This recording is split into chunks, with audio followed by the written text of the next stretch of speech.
السلام علیکم ورحمۃ اللہ۔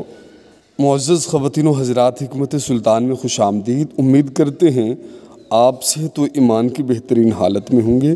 آج ہم آپ کو خضاب، جس کو ہیئر کلر کہتے ہیں، اس سے متعلق آپ کو بتائیں گے کہ آپ ایک جڑی بوٹی، اس کی جڑ کو آپ درخت جو کیلا ہے اس کے پانی میں باریک لیپ بنا کر سفید بالوں پر لگائیں تو یہ ان کو سیاہ کر دیتا ہے۔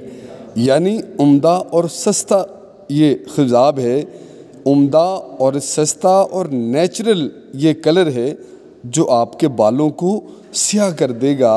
تو یہ جڑی بوٹی جو ہے یہ عام ملنے والی ہے۔ پنجابی کے اندر اس کو پٹھ کنڈا کہتے ہیں اور اس کو چرچٹا بھی کہا جاتا ہے۔ یہ بوٹی 1 فٹ لمبی ہوتی ہے اور ہندوستان و پاکستان کے ہر علاقے میں بکثرت ملتی ہے۔ اس کے پتے سبز اور نوکدار ہوتے ہیں۔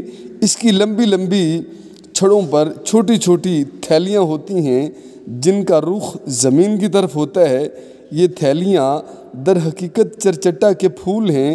ان پھولوں میں بیج ہوتے ہیں جو چاول کے چھوٹے دانے کی طرح نوکدار ہوتے ہیں۔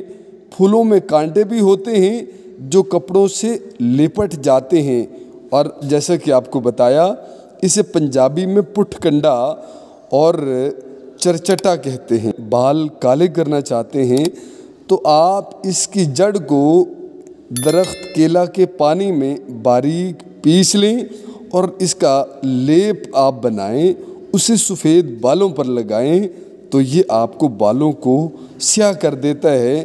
تو اس کا ذرا باقاعدگی کے ساتھ استعمال کریں تو یہ قدرتی نیچرل جڑی بوٹیوں والا یہ خضاب ہے، یہ ہیئر کلر ہے آپ کے لیے، تو آپ اس کو بڑی خوشی کے ساتھ استعمال کر سکتے ہیں۔ جو بازاری جو کلرز ہیں، اگرچہ وہ کتنے مہنگے کیوں نہ ہوں، وہ آپ کی جلد کے لیے، آپ کے بالوں کے لیے، بالوں کی نشو و نما کے لیے وہ سخت نقصان دہ بھی ہوتے ہیں، لیکن یہ آپ کے بالوں کو سیاہ بھی کرے گا اور ان سائیڈ ایفیکٹس سے بھی آپ کو بچائے گا اور آپ کے بالوں کو نشو و نما بھی عطا کرے گا۔ السلام علیکم ورحمۃ اللہ۔